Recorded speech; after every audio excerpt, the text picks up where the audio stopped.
സംസ്ഥാനത്ത് സ്വകാര്യ സർവകലാശാലയ്ക്ക് അനുമതി നൽകാനുള്ള നീക്കത്തിനെതിരെ മുസ്ലിം ലീഗ് രംഗത്ത്. വിദ്യാഭ്യാസ വകുപ്പിനെ അറിയിക്കാതെ മുഖ്യമന്ത്രിയുടെ അനുമതിയോടെ ഉദ്യോഗസ്ഥർ പദ്ധതിക്ക് വേണ്ടി ചരടുവലികൾ നടത്തുകയാണെന്ന് ലീഗ് വിമർശനം. നീക്കത്തിനെതിരെ പരസ്യ പ്രതികരണവുമായി പി.കെ. കുഞ്ഞാലിക്കുട്ടി രംഗത്തെത്തി. ചിലരുടെ താൽപര്യം സംരക്ഷിക്കാൻ വേണ്ടി വിദ്യാഭ്യാസ വകുപ്പിനെ നോക്കുകുത്തിയാക്കി സ്വകാര്യ സർവകലാശാലയ്ക്ക് വേണ്ടി സർക്കാർ തലത്തിൽ നീക്കം നടത്തുന്നുവെന്നാണ് ലീഗിന്റെ വിമർശനം.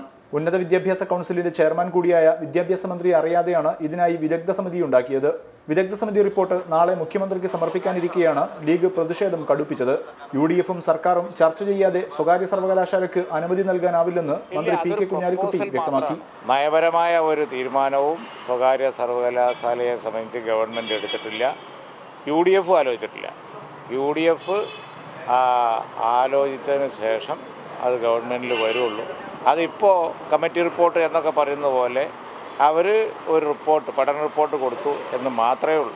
അറബിക് സർവകലാശാല സംബന്ധിച്ച് വിവാദം അഴിച്ചുവിട്ടത് സ്വകാര്യ സർവകലാശാലയ്ക്ക് അനുകൂല നിലപാട് സൃഷ്ടിക്കാനാണെന്നും ലീഗ് വിലയിരുത്തുന്നുണ്ട്. സ്വകാര്യ സർവകലാശാല വിദ്യാഭ്യാസ മേഖലയെ കച്ചവടവത്കരിക്കാനാണെന്ന പരസ്യ വിമർശനവുമായി MSF-ഉം രംഗത്തെത്തിയിട്ടുണ്ട്. KM Shaheed, reporter, Kozhikode.